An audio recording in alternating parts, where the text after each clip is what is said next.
ओम शांति। आज बाबा के 5 अगस्त के महावाक्य हैं। बाबा ने कहा, मीठे बच्चे, बाप आए हैं इस वैशाल्य को शिवालय बनाने।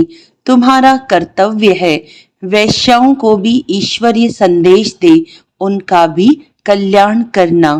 प्रश्न है, कौन से बच्चे अपना बहुत बड़ा नुकसान करते हैं?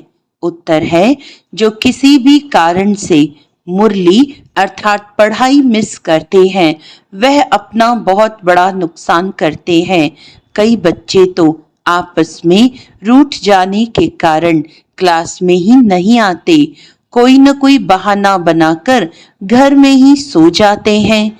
इससे वे अपना ही नुकसान करते हैं, क्योंकि बाबा तो रोज कोई न कोई नई युक्तियां बताते रहते हैं। सुनेंगे ही नहीं तो अमल में कैसे लाएंगे? ओम शांति। मीठे मीठे रूहानी बच्चे, यह तो जानते हैं कि अभी हम विश्व के मालिक बनने के लिए पुरुषार्थ कर रहे हैं। भल माया भी भुला देती है, कोई कोई को तो सारा दिन भुला देती है, कभी याद ही नहीं करते। जो खुशी भी हो, हमको भगवान पढ़ाते हैं, यह भी भूल जाते हैं। भूल जाने के कारण फिर कोई सर्विस नहीं कर सकते। रात को बाबा ने समझाया, अधम ते अधम जो वैश्याएं हैं उनकी सर्विस करनी चाहिए। वैश्याओं के लिए तुम ऐलान करो कि तुम बाप के इस ज्ञान को धारण करने से स्वर्ग के विश्व की महारानी बन सकती हो। साहूकार लोग नहीं बन सकते। जो जानते हैं, पढ़े लिखे हैं, वह प्रबंध करेंगे उन्हों को ज्ञान देने का, तो बेचारी बहुत खुश होंगी, क्योंकि वह भी अबलाएं हैं, उनको तुम समझा सकते हो। युक्तियां तो बहुत ही बाप समझाते रहते हैं। बोलो, तुम ही ऊंचते ऊंच नीचते नीच बनी हो, तुम्हारे नाम से ही भारत वैशाल्य बना है। फिर तुम शिवालय में जा सकती हो। ये पुरुषार्थ करने से तुम अभी पैसे के लिए कितना गंदा काम करती हो, अब ये छोड़ो। ऐसा समझाने से वह बहुत खुश होंगी, तुमको कोई रोक नहीं सकते। ये तो अच्छी बात है ना। गरीबों का है ही भगवान, पैसे के कारण बहुत गंदा काम करती हैं, उन्हों का जैसे धंधा चलता है। अभी बच्चे कहते हैं, हम युक्तियां निकालेंगे सर्विस वृद्धि को कैसे पाए। कोई बच्चे कोई न कोई बात में रूठ भी पड़ते हैं, पढ़ाई भी छोड़ देते हैं। यह नहीं समझते कि हम नहीं पढ़ेंगे तो अपना ही नुकसान करेंगे। रूठ कर बैठ जाते हैं, फलानी ने यह कहा, ऐसे कहा, इसीलिए आते नहीं। हफ्ते में एक बार मुश्किल आते हैं। बाबा तो मुरलियों में कभी क्या राय देते रहते हैं। मुरली सुनना तो चाहिए ना। क्लास में जब आएंगे तो सुनेंगे, ऐसे बहुत है। कारण अकारणे बहाना बनाए सो जाएंगे। अच्छा, आज नहीं जाते हैं। अरे, बाबा ऐसी अच्छी अच्छी पॉइंट सुनाते हैं, सर्विस करेंगे तो ऊंच पद भी पाएंगे। ये तो है पढ़ाई। बनारस हिंदू यूनिवर्सिटी आदि में शास्त्र बहुत पढ़ते हैं, दूसरा कोई धंधा नहीं होगा तो बस शास्त्र कंठ कर सत्संग शुरू कर देते हैं। उनमें उद्देश्य आदि तो कुछ है नहीं। इस पढ़ाई से तो सबका बेड़ा पार होता है। तो तुम बच्चों को ऐसे ऐसे अधम की सर्विस करनी है। साहूकार लोग जब देखेंगे यहाँ ऐसे ऐसे आते हैं तो उनके आने की दिल नहीं होगी। देह अभिमान है ना, उनको लज्जा आएगी। अच्छा, तो उनका एक अलग स्कूल खोल लो। वह पढ़ाई तो है पाई पैसे की, शरीर निर्वाह अर्थ। यह तो है 21 जन्मों के लिए, कितनों का कल्याण हो जाएगा। अक्सर करके माताएं भी पूछती हैं कि बाबा घर में गीता पाठशाला खोलें। उन्हों को ईश्वरीय सेवा का शौक रहता है। पुरुष लोग तो इधर उधर क्लब आदि में घूमते रहते हैं। साहूकारों के लिए तो यहाँ ही स्वर्ग है, कितने फैशन आदि करते रहते हैं। लेकिन देवताओं की तो नेचुरल ब्यूटी देखो कैसी है, कितना फर्क है। वैसे यहाँ तुमको सच सुनाया जाता है तो कितने थोड़े आते हैं, सो भी गरीब उस तरफ झट चले जाते हैं, वहां भी श्रृंगार आदि करके जाते हैं। गुरु लोग सगाई भी कराते हैं। यहाँ किसी की सगाई कराई जाती है तो भी बचाने के लिए काम चिता पर चढ़ने से बच जाएं, ज्ञान चिता पर बैठ पदम भाग्यशाली बन जाएं। माँ बाप को कहते हैं ये बर्बादी का धंधा छोड़ चलो स्वर्ग में, तो कहते हैं क्या करें, ये दुनिया वाले हमारे ऊपर बिगड़ेंगे कि कुल का नाम बदनाम करते हैं। शादी न कराना कायदे के बरखिलाफ है। लोक लाज कुल की मर्यादा छोड़ते नहीं हैं। भक्ति मार्ग में गाते हैं मेरा तो एक दूसरा न कोई। मीरा के भी गीत है। फीमेल्स में नंबर 1 भक्तिन मीरा, मेल्स में नारद गाया हुआ है। तो बोलो, नारद की भी कहानी है ना। तुमको कोई नया आदमी कहे मैं लक्ष्मी को वर सकता हूँ, तो बोलो अपने को देखो, लायक हो, पवित्र सर्वगुण संपन्न हो। ये तो विकारी पतित दुनिया है। बाप आए हैं उनसे निकाल पावन बनाने। पावन बनो तब तो लक्ष्मी को वरने के लायक बन सकेंगे।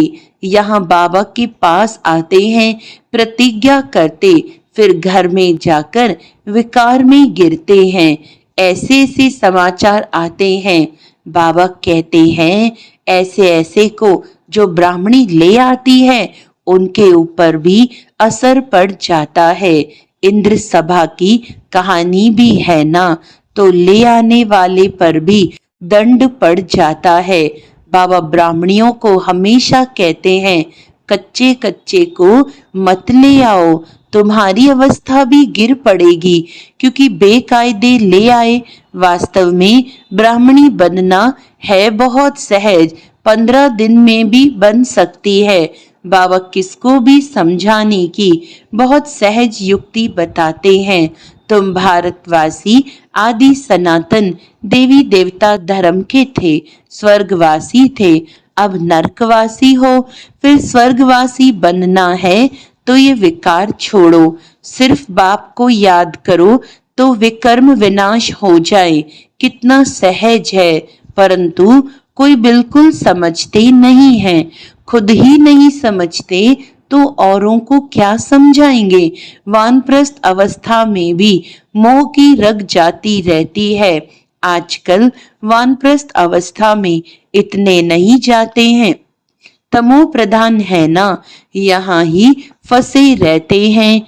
आगे वानप्रस्थियों के बड़े बड़े आश्रम थे, आजकल इतने नहीं हैं। 80-90 वर्ष के हो जाते तो भी घर को नहीं छोड़ते, समझते ही नहीं कि वाणी से परे जाना है। अब ईश्वर को याद करना है। भगवान कौन है ये सब नहीं जानते, सर्वव्यापी कह देते तो याद किसको करें। यह भी नहीं समझते कि हम पुजारी हैं। बाप तो तुमको पुजारी से पूज्य बनाते हैं, सो भी 21 जन्मों के लिए। इसके लिए पुरुषार्थ तो करना पड़ेगा। बाबा ने समझाया है ये पुरानी दुनिया तो खत्म होनी है, अभी हमको जाना है घर। बस यही तात रहे, वहां क्रिमिनल बात होती ही नहीं। बाप आकर उस पवित्र दुनिया के लिए तैयारी कराते हैं। सर्विसेबल लाडले बच्चों को तो नैनों पर बिठाकर ले जाते हैं, तो अधमों का उद्धार करने के लिए बहादुरी चाहिए। उस गवर्नमेंट में तो बड़े बड़े झुंड होते हैं, टिप टॉप हो जाते हैं पढ़े लिखे। यहाँ तो कोई गरीब साधारण है, उनको बाप बैठ इतना ऊंच उठाते हैं। चलन भी बड़ी रॉयल चाहिए, भगवान पढ़ाते हैं। उस पढ़ाई में कोई बड़ा इम्तिहान पास करते हैं तो कितना टिप टॉप हो जाते हैं। यहाँ तो बाप गरीब निवाज है, गरीब ही कुछ न कुछ भेज देते हैं। 1-2 रुपए का भी मनी ऑर्डर भेज देते हैं। बाप कहते हैं तुम तो महान सौभाग्यशाली हो, रिटर्न में बहुत मिल जाता है। यह भी कोई नई बात नहीं, साक्षी हो, ड्रामा देखते हैं। बाप कहते बच्चे अच्छी रीति पढ़ो, ये ईश्वरीय यज्ञ है, जो चाहे सो लो, लेकिन यहाँ लेंगे तो वहाँ कम हो जाएगा। स्वर्ग में तो सब कुछ मिलना है। बाबा को बड़े सर्विस में बड़े फुर्त बच्चे चाहिए, सुदेश जैसी, मोहिनी जैसी, जिनको सर्विस का उमंग हो। तुम्हारा नाम बहुत बाला हो जाएगा, फिर तुमको बहुत मान देंगे। बाबा सब डायरेक्शन देते रहते हैं। बाबा तो कहते हैं यहाँ बच्चों को जितना समय मिले याद में रहो। इम्तिहान के दिन नजदीक होते हैं तो एकांत में जाकर पढ़ते हैं। प्राइवेट टीचर भी रखते हैं। हमारे पास टीचर तो बहुत हैं, सिर्फ पढ़ने का शौक चाहिए। बाप तो बहुत सहज समझाते हैं, सिर्फ अपने को आत्मा निश्चय करो। ये शरीर तो विनाशी है, तुम आत्मा अविनाशी हो। यह ज्ञान एक ही बार मिलता है, फिर सतयुग से लेकर कलयुग अंत तक किसको मिलता ही नहीं, तुमको ही मिलता है। हम आत्मा हैं, ये तो पक्का निश्चय कर लो। बाप से हमको वर्षा मिलता है, बाप की याद से ही विकर्म विनाश होंगे। बस यह अंदर रटते रहें तो भी बहुत कल्याण हो सकता है, परंतु चार्ट रखते ही नहीं, लिखते लिखते फिर थक जाते हैं। बाबा बहुत सहज कर बतलाते हैं, हम आत्मा सतो प्रधान थी, अब तमो प्रधान बनी है। अब बाप कहते हैं मुझे याद करो तो सतो प्रधान बन जाएंगे। कितना सहज है, फिर भी भूल जाते हैं। जितना समय बैठो अपने को आत्मा समझो। मैं आत्मा बाबा का बच्चा हूँ। बाप को याद करने से स्वर्ग की बादशाही मिलेगी। बाप को याद करने से आधा कल्प के पाप भस्म हो जाएंगे। कितना सहज युक्ति बतलाते हैं, सब बच्चे सुन रहे हैं। ये बाबा खुद भी प्रैक्टिस करते हैं, तब तो सिखाते हैं ना। मैं बाबा का रथ हूँ, बाबा मुझे खिलाते हैं। तुम बच्चे भी ऐसे समझो, शिव बाबा को याद करते रहो तो कितना फायदा हो जाए, परंतु भूल जाते हैं। बहुत सहज है, धंधे में कोई ग्राहक नहीं है तो याद में बैठ जाओ। मैं आत्मा हूँ, बाबा को याद करना है। बीमारी में भी याद कर सकते हो, बांदेली हो तो वहां बैठ तुम याद करती रहो तो बाबा 10-20 वर्ष वालों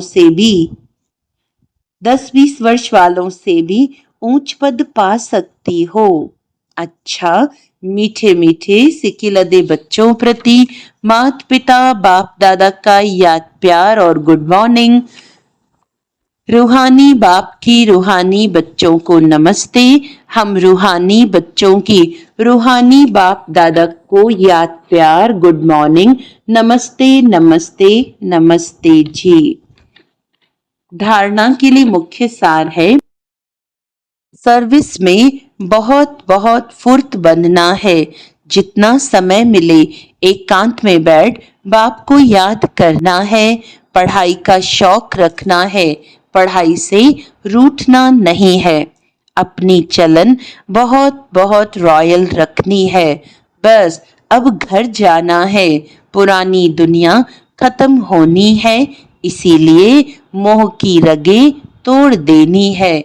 वानप्रस्थ यानी वाणी से परे अवस्था में रहने का अभ्यास करना है। अधमों का भी उद्धार करने की सेवा करनी है। वरदान है, श्रेष्ठ वृत्ति द्वारा वृत्तियों का परिवर्तन करने वाले सदा सिद्धि स्वरूप भव। सिद्धि स्वरूप बनने के लिए वृत्ति द्वारा वृत्तियों का, संकल्प द्वारा संकल्पों को परिवर्तन करने का कार्य करो, इसकी रिसर्च करो। जब इस सेवा में बिजी हो जाएंगे तो ये सूक्ष्म सेवा स्वतः कई कमजोरियों से पार कर देगी। अभी इसका प्लान बनाओ तो जिज्ञासु भी ज्यादा बढ़ेंगे, मदोगरी भी बहुत बढ़ेगी, मकान भी मिल जाएंगे, सब सिद्धियां सहज हो जाएंगी। यह विधि सिद्धि स्वरूप बना देगी। स्लोगन है, समय को सफल करते रहो तो समय के धोखे से बच जाएंगे। अच्छा, आज का व्यक्त इशारा है, बाप का बच्चों से इतना प्यार है जो रोज प्यार का रिस्पॉन्स देने के लिए इतना बड़ा पत्र लिखते हैं, याद प्यार देते हैं और साथी बन सदा साथ निभाते हैं। तो उस प्यार में अपनी सब कमजोरियां कुर्बान कर दो। परमात्म प्यार में ऐसे समाये रहो जो कभी हद का प्रभाव अपनी ओर आकर्षित न कर सके। सदा बेहद की प्राप्तियों में मगन रहो, जिससे रूहानियत की खुशबू वातावरण में फैल जाए। अच्छा, ओम शांति।